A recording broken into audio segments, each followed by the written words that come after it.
lo que me dijo es, yo estoy para servir al pueblo. Ese es el discurso, esto es lo que el pueblo me pedía. El pueblo no quiere más este Congreso corrupto, este Poder Judicial corrupto y racista. El Congreso no quiere más la Constitución de Fujimori. Y a mí me votaron para cambiar eso y no había manera de hacerlo porque no lo dejaban gobernar.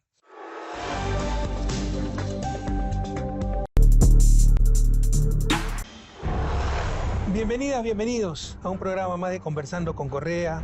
Un nuevo episodio de esta triste historia de inestabilidad se dio en diciembre del 2022 en la República de Perú, con la destitución del presidente constitucional Pedro Castillo.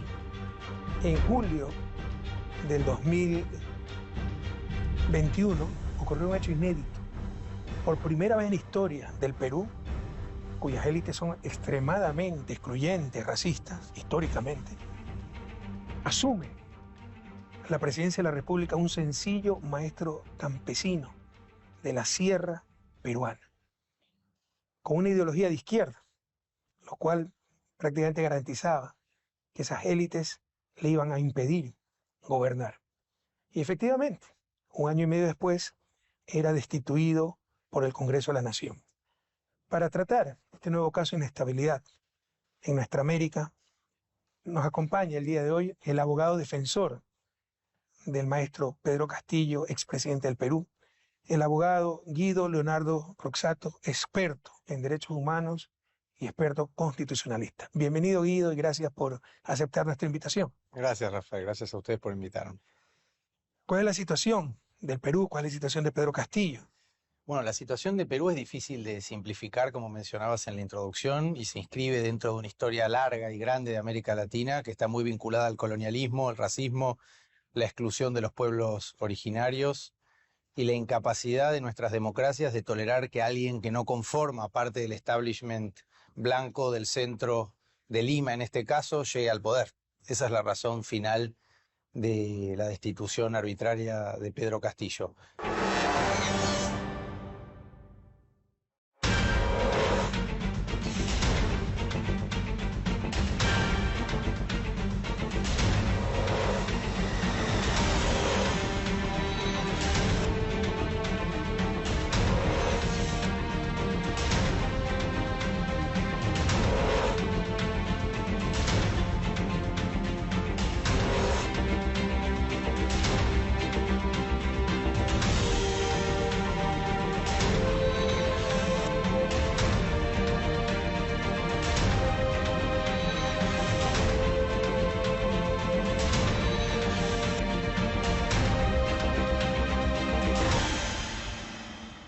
La situación, yo lo llamaría el presidente porque técnicamente y procesalmente yo sigo considerando que la destitución fue irregular y que incluso si la vacancia correspondía, el procedimiento que se aplicó para llevarla adelante no era el que correspondía constitucionalmente.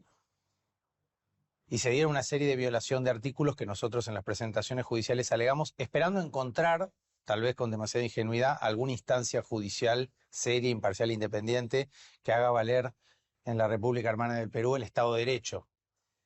La situación de Pedro, te diría, en lo esencial, lo primario, lo más básico es que se le violan derechos que se le respetan a cualquier, o se le debieran respetar a cualquier detenido. El más grave en este momento para mí es la incomunicación con sus dos hijos y su mujer que están exiliados en México. Cuando Castillo es arbitrariamente detenido con armas de guerra que apuntaban a su hija menor Alondra, que quedó traumada después de este episodio, él no se estaba fugando a ningún lado. Estaba llevando a su familia a la Embajada de México y cuando le apuntan con armas su propia custodia por una orden, lo cual ya te das cuenta ahí lo irregular de la detención, porque Castillo está preso en teoría, según un juez de la Corte Suprema, por un delito de flagrancia o cuasi flagrancia, que es una figura absurda, irregular, que existe en pocos países, uno de los cuales es el Perú. Cuasi flagrancia es difícil trazar una analogía para que entienda el televidente, pero flagrancia es cuando uno lo descubre con las manos en la masa, como decimos, ¿no? Yo me estoy robando esta taza y vos me estás viendo, es un delito flagrante. Castillo estaba en el auto con sus hijos yendo a la embajada, no había ninguna rebelión en marcha, más bien en todo caso no podría decir se estaba fugando, pero tampoco porque él estaba yendo a llevar a su familia y quería volver a dar la discusión política que no le dejaron dar y en todo caso, como decimos con Zaffaroni, a defenderse, que es uno de los derechos que en cualquier juicio político le cabe a un presidente. De hecho, está reconocido en el reglamento del Congreso. Esto es cuasi fragancia, o sea, es como cuasi embarazo. Bueno, lo dijiste vos, yo no quería usar ese ejemplo, es el que suelo usar. Es como decir que una persona está casi embarazada. La cuasi flagrancia para mí es una de las grandes irregularidades de la legislación peruana. Por eso te digo que el problema de Perú es más de fondo, solo que el caso Castillo lo pone sobre la mesa.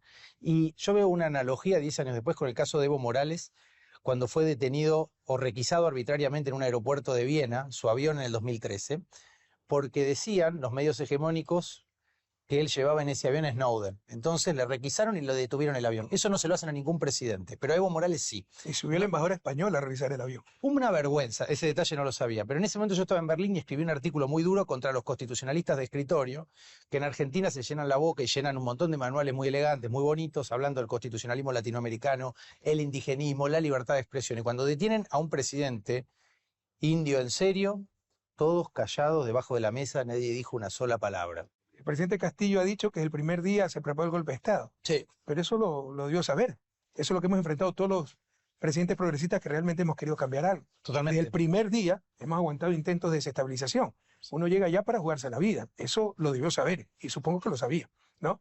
Lamentablemente, pues sin mayoría del Congreso es un gobierno muy débil. Aparentemente era inevitable su destitución por el juicio político que se llevaba a cabo en el Congreso, y antes de que lo destituyan, el 7 de diciembre, 11:30 de la mañana aproximadamente, lanza un discurso en que anuncia la disolución del Congreso, Sí. un gobierno de excepción, el llamado a una asamblea constituyente, sin mencionar un Ese solo era el artículo objetivo, ¿no? constitucional. Sí. Entonces él mismo abrió las puertas para ser destituido y dándole argumentos a esa oposición. Yo creo que Castillo estaba como una persona, como decíamos antes, ¿no? Que no viene de este sistema político, de esta cultura eurocéntrica, represiva, limeña, tan estudiosa por otro lado. Él representa a otros sectores que sienten una profunda desconfianza también por las instituciones, no en sí mismas, sino porque están manejadas en contra del pueblo. Yo nunca escuché que alguien me dijera tantas veces la palabra pueblo como la hora y media que estuve con Castillo en la celda, en el penal de Barbadillo. A mí me llamó mucho la atención. Yo también tengo una formación eurocéntrica, estudié muchos años en Europa. Para mí también fue un aprendizaje escucharlo a él. La simpleza que tiene y la forma en que se expresa. Cuando yo le pregunté por ese discurso, que era una inquietud que teníamos con Zaffaroni. Bueno, presidente, respecto del discurso, digamos, ¿cuál era el objetivo? ¿Por qué lo leyó? ¿Qué pensaba? Y él me dijo dos cosas, primero que dan por tierra con todas las tonterías que aparecen en los medios para difamarlo, y que además a mí me dan confianza en su figura y por eso lo defiendo. Él me dijo, primero, compañero, de los 7 discursos que tenía para leer, leí el más suave de todos. Fue lo primero que me dijo. Este era el discurso más suave. Luego me habló de la persecución, el hostigamiento y la discriminación que padecen él y los pueblos a los que él representa y defiende. Y después lo que me dijo es, yo estoy para servir al pueblo. Ese es el discurso, esto es lo que el pueblo me pedía. El pueblo no quiere más este Congreso corrupto, este Poder Judicial corrupto y racista. El Congreso no quiere más la Constitución de Fujimori. Y a mí me votaron para cambiar eso y no había manera de hacerlo porque no lo dejaban gobernar. Entonces mi única alternativa frente a esa situación era leer un discurso y hacer una convocatoria ciudadana que tuviera como norte lo que fue su bandera de campaña, que es una asamblea constituyente y una nueva constitución que termine con la constitución neoliberal de Fujimori, la llamada constitución apócrifa. Ahora, claro que eso no es sencillo. Vos fíjate lo que pasa en Chile. Un gobierno aparentemente progresista, integrado por líderes a los que uno le tiene mucho afecto, como Camila Vallejo, que lideró las protestas estudiantiles en Santiago, no logró transformar la constitución pinochetista. No solo no lo logró, sino que tuvieron la oportunidad, cometieron gravísimos errores. Seguramente. Yo creo que están cometiendo un error respecto a su postura, la postura de la Cancillería con el canciller conservador, que como te decía, es el único de la Alianza del Pacífico que respalda un gobierno que ya asesinó a 70 personas, y yo me pregunto cuál es el motivo de fondo, si serán que los negocios valen más que la vida. ¿Qué pasaría si Macron, por ejemplo, después de las protestas por la reforma previsional que llevó adelante, y fueron protestas no pacíficas, hubiera asesinado no a 70, a 5 personas? Creo que el gobierno de Francia volaba por el aire. ¿Y por qué toleramos en Perú lo que no toleramos en Francia? Por la tradición de América Latina, mientras se mueran los pobres no hay problema. Mientras se mueran los pobres, los indios, los pobres. Hubiesen vivido en Miraflores, barrio exactamente. de Alcurnia, de Lima. No duraba. Otra sería la historia. Totalmente, pero nosotros en principio... Y por supuesto, estamos contra cualquier muerte. Totalmente. Solo queremos marcar el contraste, ¿no? No, marcamos... Como parece que la vida de los indígenas, campesinos de América Latina no valen nada. Valen menos, ¿no? Parece que murieron 70 personas y pareciera que es un dato anecdótico, un dato de color, cuando es algo gravísimo, intolerable en cualquier otro país. Pero esto que te decía, ¿vos te imaginás que en Francia, en el Parlamento, encontrar un congresista que hubiera sido ministro de una dictadura y que llevó adelante esterilización forzada contra cientos de mujeres? ¿Cómo podemos tolerar esto hoy en América Latina, donde además gran parte de la agenda pública está permeada por los reclamos del feminismo? ¿Cómo podemos tener un congresista que le llaman el doctor muerte, el doctor esterilizador? ¿Y cómo este congresista puede votar por incapacidad moral la destitución de un presidente rural que no había cometido ningún delito y, como dice Zaffaroni, en el mejor de los casos fue una tentativa inidónea para el fin que se propone, y si es inidónea no es punible? Este es un aspecto técnico.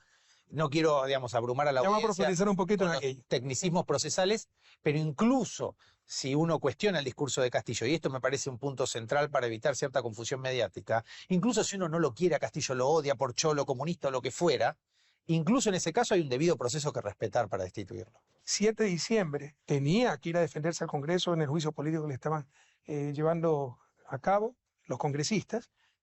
Casi seguro iba a ser destituido, y en lugar de eso prefiere dar ese discurso disolviendo el Congreso, da un salto al vacío, porque lo hace sin gran apoyo popular, sin mayoría en el Congreso, sin apoyo de la fuerza pública, sin base en artículos constitucionales. Reacciona el Congreso. Ya había un juicio político en marcha. Tenía que hacer uso, ejercer su derecho a la defensa, y en lugar de eso disuelve el Congreso. ¿Qué esperabas que hiciera el Congreso? Pero es interesante porque si uno lo ve desde el derecho penal, lo que vos mismo estás diciendo, Pero es Rafael, otra cosa, estamos todavía en la parte política, vamos Sí, al no. derecho penal, es que esa es la razón por la que está preso, porque la parte política le incumplieron. posteriormente. Claro. Pero estamos hablando de la Claro. institución, de la reacción del Congreso. Pero me interesa, ahora vuelvo a la parte política, pues es verdad que son dos planos diferentes, pero en el aspecto penal, que es el más serio, porque el penalista que lo mantiene preso a Castillo, que integra la Corte Suprema, es a su vez un gran admirador de Zaffaroni, y es el que emplea esta figura de la cuasi flagrancia de una supuesta rebelión que nunca existió. Y ahí sí tiene que ver con la detención. Esa cuasi flagrancia era de un delito que se le imputó, que era rebelión y conspiración. O sea, fue una persona en un auto con su hijo, ¿no? Bueno, supuestamente una revolución flagrante, una rebelión flagrante. Que requiere alzamiento en armas, Claro, a eso voy. alzamiento sí, armado. totalmente. Bueno, pues sí, lo sabes mejor que yo, Rafael. Evidentemente, si no había Me preparo para la entrevista un poquito. no estoy acostumbrado, por eso en general uno tiene que explicar hasta lo obvio. Pero si no hubo alzamiento en armas, no había rebelión, entonces no puede haber flagrancia de un delito que no se estaba cometiendo, con lo cual la detención preliminar, que dura una semana, que también es inconstitucional o contraria a la Convención Americana, era incorrecta procedimentalmente. Es decir, ellos inventaron la cuasi flagrancia de una rebelión que no existió porque no hubo alzamiento en armas, como vos estás diciendo muy bien, para poder detenerlo sencillamente esa noche con algún argumento. ¿Y por qué? Porque el procedimiento ante el Congreso no era el que correspondía. Entonces aplicaron una figura penal, con lo cual algunas constitucionalistas, como Raquel Fajardo Irigoyen, lo que dicen es que en realidad el Congreso, por un lado, lo quiere detener, pero por otro subroga en esta fiscal de la Nación que te mencionaba la persecución penal, porque ellos no llevaron adelante un correcto juicio político. Pero a su vez la persecución penal se basa en una figura que no existió y detenido por otra que es contraria a la Convención Americana, porque la cuasi flagrancia, como vos dijiste muy bien, es como hablar de un casi embarazo, no se entiende bien, más allá del caso Castillo, qué tipo de figura están empleando. Es una distorsión del Estado de Derecho, es como la prisión preventiva peruana, que es la que le impusieron a Castillo ahora, que dura 3 años, pero la prisión preventiva es una figura excepcional de corta duración. 3 años dura, ¿no? Vos lo podés creer, y le pusieron 2 prisiones preventivas, una de 1 año y medio y otra de 3 años. Preventiva.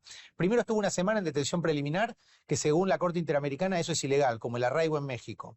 Luego le impusieron una prisión preventiva, por eso la fiscal está apurada. Es una sentencia anticipada. Es una sentencia anticipada de 3 años. Exactamente, pero eso lo entendés Y vos. si te declaran inocente, ¿quién te devuelve Y bueno, pero ya los 3 años perdidos? pero ya te excluyeron políticamente. Sí. Por eso nosotros entendemos que lo primero es la libertad de Castillo, lo segundo que entendemos con Zaffaroni es la restitución, porque es la salida jurídicamente viable, incluso si se le quiere hacer un juicio político y destituirlo, hay que hacerlo conforme a derecho. Y la única manera de hacerlo conforme a derecho es restituyendo al presidente y respetándole sus derechos civiles y políticos. Sí, pero el presidente ese día tenía que irse a defender del juicio político, que es competencia de la Asamblea, por Pero es incapacidad que moral, él- el Congreso en el Perú. Pero por eso Y te no digo, fue, prefirió disolver el Congreso. él se sentía acosado, amenazado, pero él, como te decía antes, él estaba llevando a su familia a la Embajada de México. Ya, pero ¿qué tenía que hacer el Congreso? Dejémonos en el plano político. Tenía que irse a defender ese día del juicio. No, que le seguía primero al lo Congreso. tenían que notificar. Si lo iban a vacar, lo tenían que notificar. Tenía que haber después de una votación una notificación de la vacancia. De hecho, acá empieza una confusión entre el plano penal y el plano Pero digo, constitucional. son formalismos. En el fondo, Pero la inmunidad de un presidente es importante porque a él la vacancia, del que además fue irregular, pero esta vacancia por incapacidad moral permanente, que no era la figura que ya correspondía, había un procedimiento en marcha. Tenía que ejercer su derecho a la defensa. sí, pero fue En lugar de eso anuncia la disolución del Congreso. ¿Qué esperabas que hiciera el Congreso? No, pero lo que te quería decir es que cuando lo detienen, todavía tenía la inmunidad, entonces no lo podía. Eso es otra cosa, la Pero 10 destitución. minutos después. La destitución no implica detención. Eso sí, Claro, yo por estoy de eso, acuerdo con un pero abuso. 10 Pero minutos. quedémonos en esto. ¿Qué esperabas que hiciera el Congreso? No, el Congreso tenía que escucharlo, tenía que convocar al presidente, Pero si está ordenando disolver el Congreso. pero por eso te decía que él nunca instrumentó la disolución del Congreso. Oye, pero es el Nunca presidente de la instrumentó. República, es como diga, declaro la guerra, pero no la implementa. Entonces, que no me invadan. Penalmente no es lo mismo, es O decir, sea, digo como presidente que estoy en guerra con mi vecino, pero como no implementé nada, no firmé nada y me invadieron de todos modos, qué malo que es mi vecino. pero esto es interesante. A él lo detienen para encontrar pruebas de Presidente de la esta. República, no Sin puede duda, sin duda que tiene una que enorme. disuelve el Congreso y decir, no, no, solo fueron palabras, no firmé nada. No, no, no, no, él no dice que son solo palabras. Él es una consigna política tendiente a generar un nuevo sistema ¿Qué político a esperaba través de entonces que hiciera el Congreso? una nueva constitución. Yo creo que él lo que esperaba es lo que terminaba. Él no espera nada del Congreso ni de la justicia. Ya, pero tú qué Él esperabas. lo que O esperaba. sea, ¿cómo tenía que actuar el Congreso? O sea, yo creo que lo único que se podía esperar del Congreso era que anticipe la destitución del presidente, de un proceso que estaba en marcha. Pero incluso si lo querían destituir, había un procedimiento que seguir y no fue seguido. Estaba siendo seguido. No, pero Y lo cuando rompe el ellos. propio presidente. Pero el presidente, cuando da ese discurso, tiene derecho a lo que se llama un antejuicio político por parte del Congreso. Ese día tenía que ir a ejercer el derecho a la defensa en el Congreso. Todavía no lo habían convocado, él no estaba convocado. No estaba convocado. No, porque no tenían los votos necesarios. Por eso sus abogados anteriores estaban sorprendidos con esto. Lo curioso, Rafael, es que la noche anterior él se había juntado con los abogados anteriores, esto nos lo contaron los abogados anteriores de Castillo, y que celebraron que el Congreso no tenía los votos necesarios para vacarlo. Por eso genera tanta curiosidad el discurso que él da.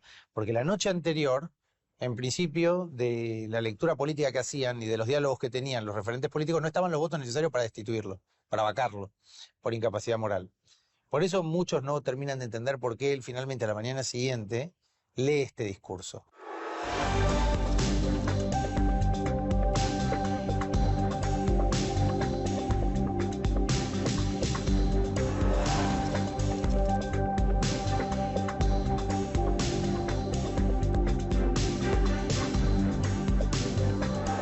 Eso es lo que Y mayor. con eso hace que en el Congreso se reúnan los votos constitucionalmente exigidos para poder destituirlo. Se logran Sí. 101 votos. Pero el procedimiento, por eso te decía, el procedimiento en una democracia no es un aspecto secundario, es el corazón de una De acuerdo. democracia. Y el procedimiento para destituir a un presidente es exigente y tiene que ver con el escrutinio que hace la sociedad de la destitución del mandatario que fue El elegido. dilema moral de siempre entre lo correcto y lo bueno. Y en un Estado de Derecho democrático siempre debe privilegiar lo correcto. Pero totalmente, pero además, vos fíjate que a él lo Es ese detiene, Estado de Derecho. pero volviendo a la Para disolución, proteger esa democracia. totalmente. Bueno, y él diría también, en la medida en que esa democracia, en vez de asesinar al pueblo, reprimirlo y empobrecerlo, defiende sus derechos, que es lo que en Perú no pasa, por más que ahora en teoría uno diría que hay una democracia ahora en Perú, yo creo que no. Formalmente sí, o en realidad tampoco, pero evidentemente al pueblo se lo asesina, la gente muere en los hospitales, no reciben atención por miedo a ser criminalizados, muchos no van ni siquiera a atenderse a los hospitales, por eso estamos mandando con Zaffaroni cartas a Cruz Roja y Médicos Sin Fronteras, es una criminalización brutal. Pero te quería decir otra cosa, cuando lo detienen a Castillo después de ese discurso, la fiscal apostaba por esto que vos estás mencionando. Bueno, si él quiso dar un golpe de Estado, tiene que haber actos preparatorios, tiene que haber conspiración, órdenes, nada. Todavía no encontraron nada, ni una orden a Pero nadie. hay un discurso presidencial Hay un disolviendo el Congreso. Pero el discurso presidencial no es solo la disolución del Congreso. El discurso Claro, presidencial. un gobierno de excepción, una asamblea constituyente, Sí. sin citar un solo artículo de la Constitución. Ante un Congreso que ya no lo dejaban ni salir del país, es decir, que de facto no lo dejaban ejercer la presidencia a Castillo. Se iba a encontrar con López Obrador en con una reunión de presidentes en México y el Congreso no lo dejaba salir del país. Es decir, el nivel de hostigamiento irracional y de obstrucción al ejercicio del poder político era brutal contra Y Castillo. la solución es saltar al vacío. No, disolver al yo Congreso. creo que la solución no fue saltar al vacío. Yo creo que tampoco la alternativa era vaciar su propio poder político, es decir, ser un presidente sin atribuciones, absolutamente anulado Él por el prefirió Congreso. mantener su base política saltando al vacío. ¿Pero qué esperaba que hiciera el Congreso? Yo no sé si saltó al vacío, creo que hay que ver hacia dónde saltó. Yo creo que todavía no está terminada esta película. Creo De acuerdo. La historia juzgará los aciertos Claro. y pero errores yo creo que es un proceso que no está de Pedro terminado. Castillo. ¿Por qué no dejan que hable Castillo? ¿Por qué está incomunicado? ¿Por qué no puede hablar ni con sus hijos? Es que ahí vamos a la siguiente parte, ¿no? Sinceramente, ¿Y por qué no lo dejaron hablar yo en he el sido Congreso? presidente después de que anuncia que va a disolver el Congreso, lo mínimo que puedes esperar es que el Congreso te destituya. Es matar o morir, ¿no? Pero en todo caso, pasemos a la siguiente etapa de la reflexión, en la parte judicial. Entonces, sí, la detención, acusado de rebelión. Rebelión y Que conspiración. significa alzamiento en armas. Rebelión es Conspiración significa dos o más. y ninguna de estas dos figuras se cumple. No existe eso. No, No hay no, tipicidad, como le llaman los abogados. Eso es lo notable, exacto. Pero eso es lo notable del discurso, porque todos te dicen, él dio un mensaje a la nación. Bueno, en realidad eso es un error. Pero ya estamos en otro aspecto, otra dimensión. Ya pasamos del político a lo judicial. En lo judicial estamos de acuerdo que le están acusando de delitos inexistentes. Total, me encanta porque hacer la misma distinción que hago yo entre lo jurídico y lo político, porque la derecha juega con esa Es que distinción. son dos dimensiones distintas. Coincido totalmente. Ahora, Totalmente. lo que pasó con Lash, le llevaban un juicio político por peculado. Pero él no cometió peculado, suponiendo que no cometió peculado. Pero lo permitió por su negligencia, pues es responsable políticamente. Es el presidente. No judicialmente. Totalmente. ¿Sí me explico? Totalmente. Bueno, la presidenta de Perú acaba de decir que ella no es responsable de las muertes que fue la policía y las Fuerzas Armadas. Pues ella no se sabe, es presidente de otro Si lo país. permite por negligencia, por supuesto que es responsable políticamente, pero totalmente, al menos. Pero probablemente como judicialmente mínimo, también. Como mínimo. Pero te decía... Pero la gran pregunta, sí. De acuerdo, no existe rebelión ni conspiración. Ni rebelión ni conspiración. Rafael, ni una orden. Pero ¿cuál debe ser entonces la sanción para un presidente que claramente está violando la Constitución al disolver unilateralmente el Congreso? Bueno, tiene ese nombre en el orden jurídico peruano. Es un proceso por infracción constitucional, es una acusación constitucional del Congreso que tiene periodos, plazos que no fueron respetados en este caso porque se aplicó la incapacidad moral permanente, que era una figura que no correspondía porque ya hay otro procedimiento específico. Pero estaba siendo acusado de eso. Él no estaba convocado al Congreso, es decir, los votos... O sea, pues se había empezado un procedimiento de impeachment. Muchos, ya era el tercer proceso argumentando incapacidad moral. Claro, porque que es uno de los motivos para llamar a juicio al presidente, para el impeachment. Sí, exacto. La Constitución. La vacancia de Castillo se instrumenta por incapacidad moral. Esa es la figura formal por la que fue él destituido, que uno además la puede cuestionar. Pero cuando un presidente quiere disolver el Congreso sin estar habilitado, el sistema jurídico peruano lo prevé y es un procedimiento que se llama proceso por acusación constitucional, por infracción constitucional. Después de analizar en profundidad todo este proceso, yo creo que tenía razón Castillo en querer disolver este Congreso corrupto, pero hay que entender cómo funciona, lo mal que funciona y lo criminalmente que funciona el sistema racista peruano en un Congreso enquistado, con criminales de lesa humanidad siendo congresistas, en querer disolverlo como lo intentó, erráticamente. Tal vez esperó que saliera organizadamente el pueblo a las calles a apoyar su convocatoria, pero evidentemente él no involucró a nadie, y esto me parece sensato de su parte, porque el mensaje a la nación en el cual él da ese discurso, en principio el mensaje a la nación tiene que estar firmado por todos los ministros, no lo había firmado nadie ese discurso. Y le renunciaron sus propios ministros por ese discurso. Claro, pero esa es la prueba de que no había ningún golpe en marcha de ningún tipo, si ni los ministros estaban de acuerdo. Esa es la prueba también de que no tiene apoyo ni de su propio gobierno, pues se lanza al vacío. Bueno, al vacío o al pueblo, porque él te diría, yo leo lo que me dijo el pueblo, no lo que... Mira, esto te quiere decir, esto es lo que hablé con Petro. Al pueblo que en su mejor momento significaba 30% de apoyo. Yo creo que hoy es más, pero eso lo vamos a ver en el futuro. Yo creo que hoy es más. Pero te hago yo como abogado, ¿no? Pienso, un presidente, Cholo de la Sierra, un maestro rural que come latas de atún en el piso con el sindicato de docentes de Perú, que no forma parte de la alta alcurnia peruana, no es parte del sistema racista ni del conglomerado de medios que siempre lo estigmatizó, que se sienta y lee un discurso y que antes de hacer eso no se lo da a todos los abogados, asesores como yo que pueden estar al lado del presidente, decir, presidente, deme el discurso que lo vamos a leer antes para ver si estamos cometiendo algún error técnico. A mí, esto lo hablé con Petro en Colombia, una de las cosas más valiosas que me llevé de ese diálogo, en algún punto me dice algo positivo, algo genuino de Castillo, de que él prefirió exponerse, correr un riesgo por llevar adelante una reforma política real, a darle el discurso a todo su conglomerado de abogados de escritorio para que le censuren esto, le saquen lo otro y le licúen tanto que no quede nada, que es lo que termina pasando en la política americana latina. Hacer de abogado del diablo, yo le doy la vuelta a tu argumento y por contrario. O sea, da la oportunidad para que no lo voten por cholo, por campesino, por racismo, sino por romper la Constitución.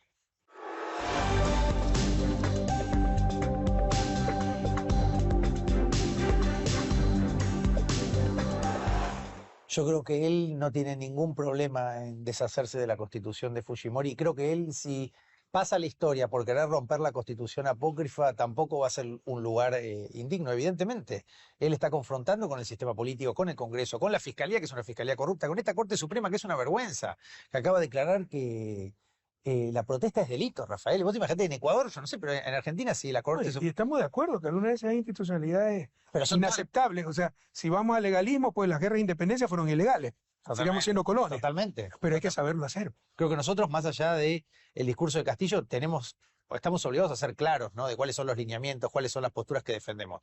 Claramente no defendemos que un esterilizador de mujeres indígenas sea congresista en Perú y destituya un maestro rural.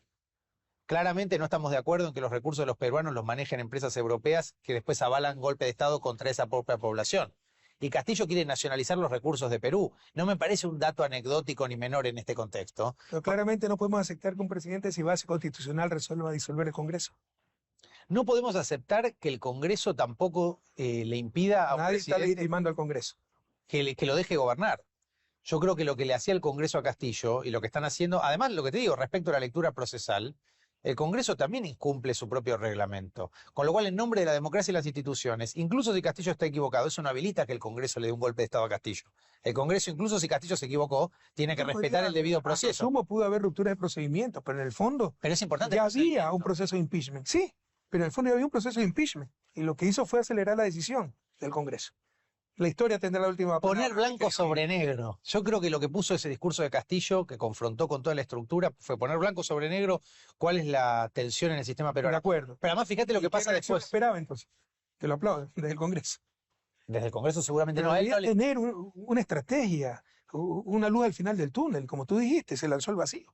Yo creo que la estrategia de él es ser parte de un proceso constituyente que termine en una constitución nueva. Sembrada la inquietud para en el futuro que alguien coseche y se vaya ese Sin duda. proceso constituyente. Estamos Pero- de acuerdo. Estamos pero- de acuerdo que en esto de que, con todo respeto, Perú, Frankenstein institucional, es un país prácticamente claro. gobernable. Totalmente. Y tal vez fue hecho a propósito aquello, Claro. para gobernar a los titulares de la prensa, de la Cámara de Producción, de los Totalmente. poderes fácticos, de los militares, etc. Estamos de acuerdo que la clase política peruana es terrible, racista, como las élites, ¿no? Un Congreso con nada de aceptación popular, 5%. tremendamente cuestionado, de un nivel muy bajo, pero en lo personal yo creo que cometió graves errores Pedro Castillo. Yo creo que fue muy ambicioso, pero a mí no me parece mal que un maestro rural cometa estos, entre comillas, errores. Me parece que está Respeto bueno. mucho tu opinión, yo creo que debió confrontar en otro momento frente a cosas Me parece más claras. seguro. En pero todo eso caso, por- en lo que todos debemos estar de acuerdo. No se le puede imputar delitos que no existieron. Claro. Y se debe respetar sus derechos humanos y se están respetando sus derechos humanos. No, En eso, al unísono, todos los verdaderos demócratas, todos los verdaderos humanistas, totalmente. debemos alzar nuestra voz para rechazar esas condiciones en que están manteniendo a Pedro Castillo. Es que no han encontrado ni una sola prueba del supuesto golpe de Estado. El discurso, Bueno, pero el discurso no es un golpe de Estado. Esto es lo no importante. prueba el discurso. El discurso es un discurso, es lo mismo que yo voy a decir, yo voy a robarme esa cámara, es una cosa, y que me la robe es otra.